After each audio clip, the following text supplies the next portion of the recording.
Good morning, student. Today we will discuss on nomenclature of aromatic compound. Aromatic compounds वो compounds होते हैं जिनमें एक तरह से एरोमा निकलती है, या हम ये कह सकते हैं उसमें बेंजीन रिंग, वो बेंजीन रिंग को कंटेन करते हैं। तो आज के इस वीडियो में हम लोगों को एरोमेटिक कंपाउंड्स का नोमेनक्लेचर देखना है। बेसिकली इसके जो रूल्स हैं वो अब तक जो हम लोगों ने एल्कीन्स, एल्काइंस इसमें, और जो फंक्शनल ग्रुप थे, मोस्ट ऑफ द रूल्स वही फॉलो होते हैं, बस कुछ चेंजेस हैं। उन्हीं चेंजेस को हम लोग इसमें देखेंगे। जैसे कि उसमें बेंजीन रिंग है तो उसमें भी जो फंक्शनल ग्रुप होगा या जो भी सब्स्टिट्यूशन होगा उसके हिसाब से हम नंबरिंग करेंगे। एक से ज़्यादा सब्स्टिट्यूशन है तो उसको पोजीशंस देंगे, पोजीशन के हिसाब से उसको नंबरिंग करेंगे। अल्फ़ाबेटिकल जो क्रम है, अल्फ़ाबेटिकल जो कंडीशंस होती हैं नंबरिंग करने की, वो भी इसमें एज इट इज़ ही रहेंगी। तो मोस्ट ऑफ द चीज़ें जो हम लोगों ने पहले सीखी हैं वही है। तो let's start nomenclature of aromatic compound part 1।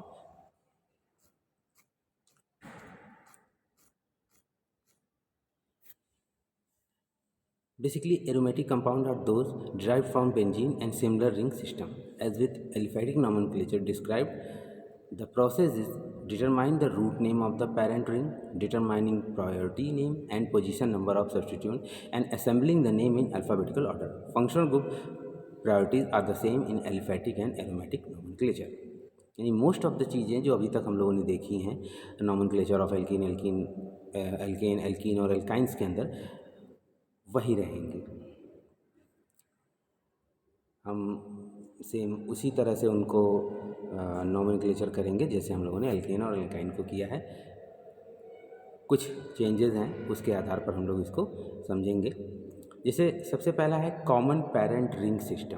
Common parent ring system का मतलब हुआ कि जब हम इन रिंग्स को देखेंगे तो इसका एक कॉमन नेम हो जाएगा। जैसे यहाँ पर सबसे लेफ्ट आपको बेंजीन रिंग दिखाई पड़ रही है। इस बेंजीन रिंग को आप जब भी देखेंगे, इस तरीके का स्ट्रक्चर जब भी आपके सामने दिखाई देगा तो आप इसको बेंजीन बोलेंगे।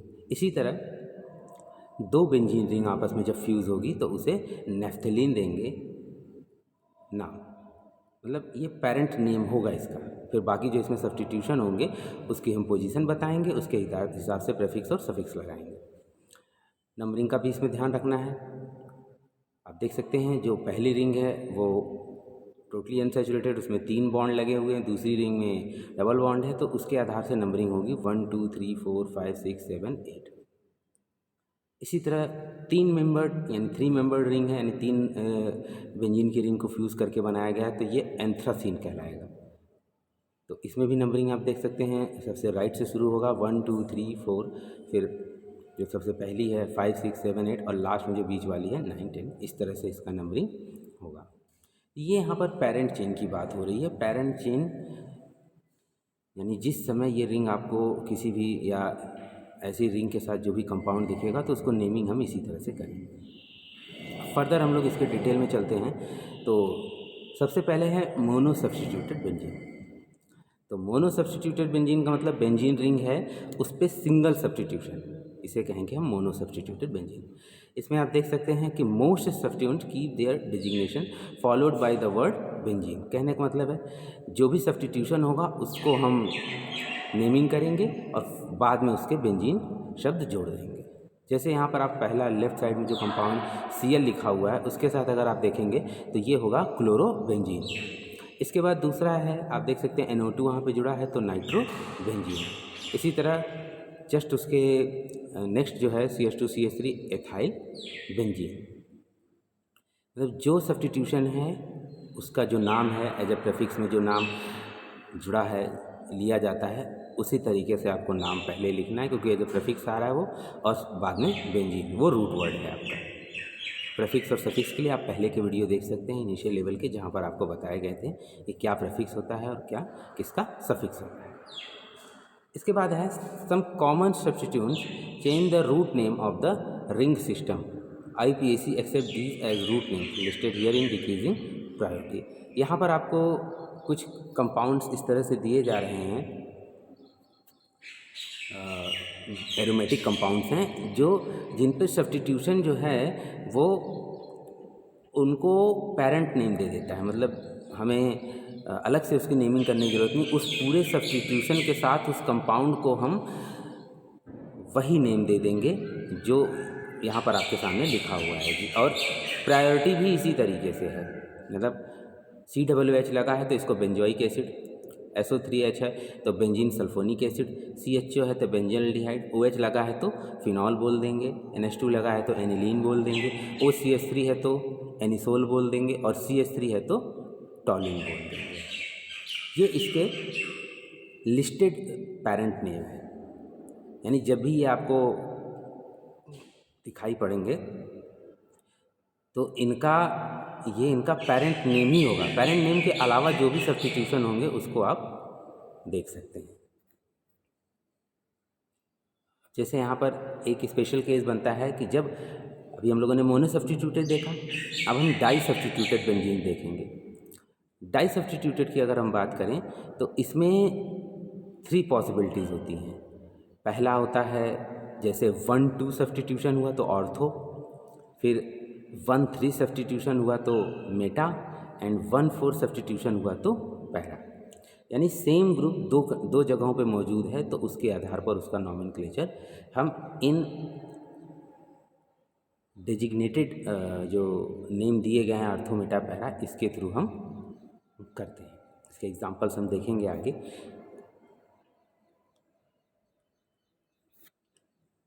अगला यहाँ पे आप देख सकते हैं naming di substituted benzene, priority determine root name and substitute. जो डाई सब्स्टिट्यूटेड बेंजीन रिंग है उसको हम किस तरह से नेम करेंगे, उसमें ध्यान रखने वाली बात है कि प्रायोरिटी जो होती है वही रूट नेम बताएगा। मतलब रूट वर्ड, रूट नेम वो प्रायोरिटीज़ पर डिपेंड करता है। फिर हम सब्स्टिट्यूशन लिखते हैं जिसे पहले लिखते चले आए हैं। जैसे यहाँ पर आप देख सकते हैं BR, इसका जो सब्स्टिट्यूशन है वो 1,4 है, तो इसको 1,4 डाई ब्रोमो बेंजीन बोलते हैं, जबकि हम इसको पैरा बेंजीन भी बोल सकते हैं। इसके अगला जो है COOH NH2 है तो 3 अमीनो बेंजोइक एसिड। अभी जिस चीज़ की मैं ऊपर बात कर रहा था कि जैसे COOH और बेंजीन रिंग आपने देखी तो आप समझ गए कि ये जो है बेंजोइक एसिड है और इसको इस तरह से हमको देखना है। इसी तरह आपका मेथॉक्सी बेंजील्डिहाइड है, इसी तरह से आपका मिथाइल फिनॉल है। इसी तरह से हम लोग जो पेरेंट नेम दिए गए हैं उसी के आधार पर हम लोग इसकी नेमिंग करते हैं। हम लोगों ने डाई सब्स्टिट्यूटेड बेंजीन का देखा है। अब हम लोग पॉली सब्स्टिट्यूटेड बेंजीन के ऊपर आते हैं। यहाँ 2 से ज़्यादा फंक्शनल ग्रुप या सब्स्टिट्यूट मौजूद होंगे तो उनकी नेमिंग हम कैसे करते हैं। जैसे सबसे लेफ्ट में जो पहला बेंजीन रिंग है उसमें 2 Cl और 1 NH और CH3।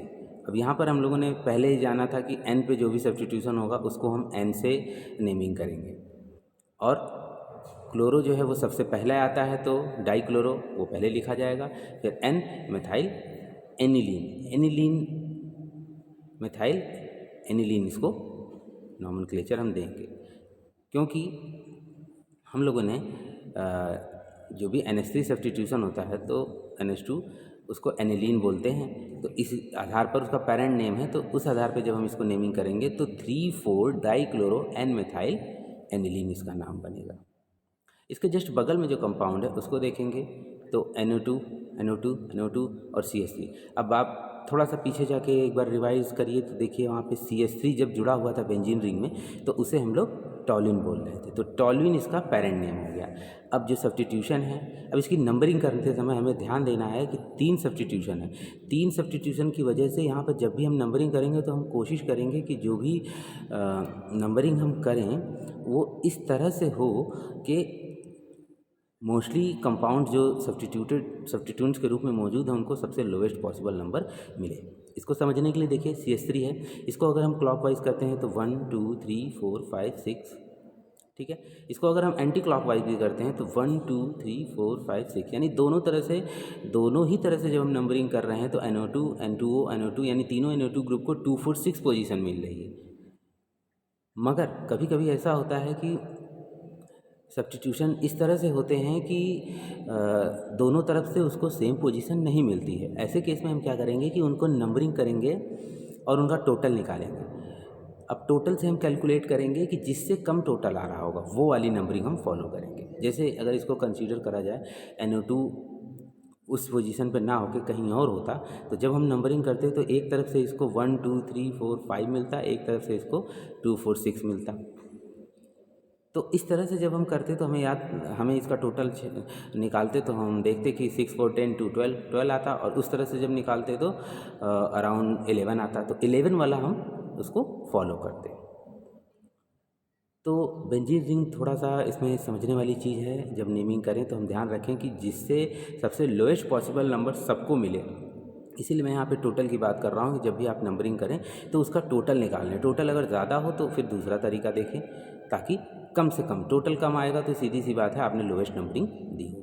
तो आपने जब नंबरिंग दे दी इसको, अब चूंकि दोनों तरफ से नंबरिंग इसकी 2 4 6 है तो पोजीशन बताते के साथ आप इसका अल्फ़ाबेटिकल क्रम में नाम लिख सकते हैं।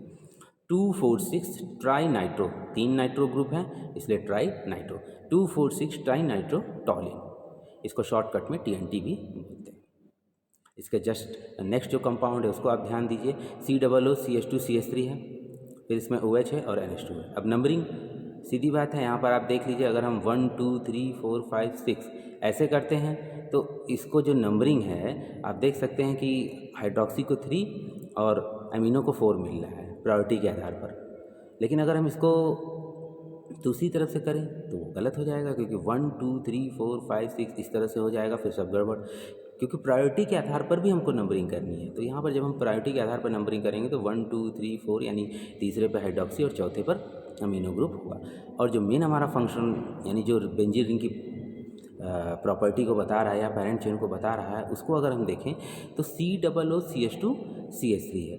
COOCH2CH3 COO ये आपका जो एस्टर में आता था, जिसमें एल्किल ग्रुप जुड़ा था एस्टर के साथ COOR के साथ, तो वो वाली कैटेगरी जिसमें एल्किल जो ग्रुप जुड़ा होगा उसका नाम हम सबसे पहले लिखते हैं। तो इसमें वही रूल फॉलो हुआ है, आप उसको एक बार देख लीजिए तो आपको ये चीज़ समझ में आ जाएगी कि यहाँ पे CH2CH3 जुड़ा हुआ है वहाँ पर, तो उसको एथिल बोलते हैं, तो उसका नाम सबसे पहले आ गया तो एथाइल। फिर 4 अमीनो, क्योंकि अमीनो ग्रुप अल्फ़ाबेटिकल क्रम में सबसे पहले आएगा तो एथाइल 4 अमीनो। फिर 3 हाइड्रोक्सी, तीसरे पे हाइड्रोक्सी है, और बेंजोएट, बेंजीन रिंग में ओएट, एल्किल एल्केनोएट अगर आपको याद है तो वहाँ से इसको हम नेमिंग कर रहे हैं एथिल 4 अमीनो 3 हाइड्रोक्सी बेंजेनोएट। इसी तरह इसमें हम लोग अगला देखेंगे तो एरोमेटिक कीटोन्स यानी double bond O aromatic ketones. तो a special group of aromatic compounds are ketones where the carbonyl is attach to at least 1 benzene ring, यानी कार्बोनिल कंपाउंड जो होगा एटलीस्ट 1 बेंजीन रिंग से अटैच होगा।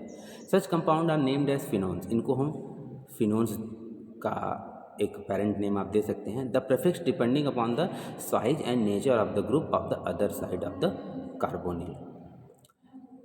उस कार्बोनिल कंपाउंड के other side पर जो ग्रुप मौजूद होगा उसके आधार पर, उसके साइज पर हम उसको प्रीफिक्स जो है दे सकते हैं। यानी प्रीफिक्स जो होगा उसको हम जो कार्बोनिल कंपाउंड है उसके आधार पर जो सब्स्टिट्यूशन है कार्बोनिल कंपाउंड के बाद, मतलब एक तरफ तो बेंजीन रिंग होगी, एक तरफ कोई ना कोई नॉर्मल एल्केन होगा, उसके आधार पर हम नेमिंग करेंगे। जैसे पहला एग्जांपल है, देख सकते हैं आप, बेंजीन रिंग है C double bond O CH3। अब यहाँ पर आप देख सकते हैं ये एसीटोफिनोन, नॉर्मली हम फिनोन बोलते हैं, मगर यहाँ पर आप देख सकते हैं 2 कार्बन है, 1 2, अगर नंबरिंग करें तो 1 2, इस आधार से इसे एसीटोफिनोन बोलेंगे। अब आप दूसरे वाले में देखें, इसके जस्ट बगल में जो है इसमें 3 कार्बन है 1 2 3, तो प्रोपियोफिनोन हो गया। इसी तरह इसके बाद जो है वो ब्यूट्रियोफिनोन हो गया, क्योंकि 1 2 3 4 4 कार्बन है। इसके अलावा आप देख सकते हैं यहाँ पे बेंजोफिनोन। अब इसमें क्या है, एक तरफ चाहे इधर से नाम ले लीजिए चाहे उधर से, दोनों ही तरफ बेंजीन रिंग जुड़ा है तो इसको बेंजोफिनोन, यानी जब एरोमेटिक कंपाउंड होते हैं तो वहाँ पर उसका जो पेरेंट नेम होता है वो फिनोन हो जाता है। तो इस तरह से हम लोग इन कंपाउंड्स की नेमिंग करते हैं जो एरोमेटिक कंपाउंड्स होते हैं। मोस्ट ऑफ द जो रूल्स हैं वो एल्केन एल्कीन एल्काइंस के ही फॉलो होते हैं, जैसे कि नंबरिंग करने का तरीका जो है, फंक्शन ग्रुप प्रायोरिटी जो है, प्रेफिक्स और सफिक्स का जो तरीका है, रूट वर्ड फाइंड करने का जो तरीका है। बस जैसा कि मैंने शुरू में बताया कि बेंजीन रिंग अगर एक है तो वो बेंजीन है, दो है तो आपको मैंने बताया, तीन है। इस तरह से आप उसको जो उसके पेरेंट नेम है उसके आधार पर आप इसकी नेमिंग कर सकते हैं। साथ ही साथ कुछ बीच में मैंने एग्जैक्टली जो पेरेंट चेन दिया जाता है, जैसे CH3 है तो उसको हम लोग टॉल्यूइन बोल देते हैं, NH2 है तो एनिलीन बोल देते हैं, OH लगा है तो फिनोल बोल देते हैं। तो ये उसके पेरेंट नेम है, इनको भी आपको याद करना पड़ेगा, क्योंकि जब ये पता होंगे तो ही आप इसको सब्स्टिट्यूशन को सही से नंबरिंग कर पाएंगे। साथ ही साथ जैसे डाई सब्स्टिट्यूटेड है तो उसमें आपने देखा कि 1-4 है तो वो पैरा हो गया, 1-2 है तो वो आर्थो हो गया, 1-3 है तो वो मेटा पोजीशन है। इसको भी आपको देखना पड़ेगा, ध्यान रखना पड़ेगा, तभी आप बेंजीन के कंपाउंड्स की नेमिंग सही तरीके से कर पाएंगे। So study well, thank you.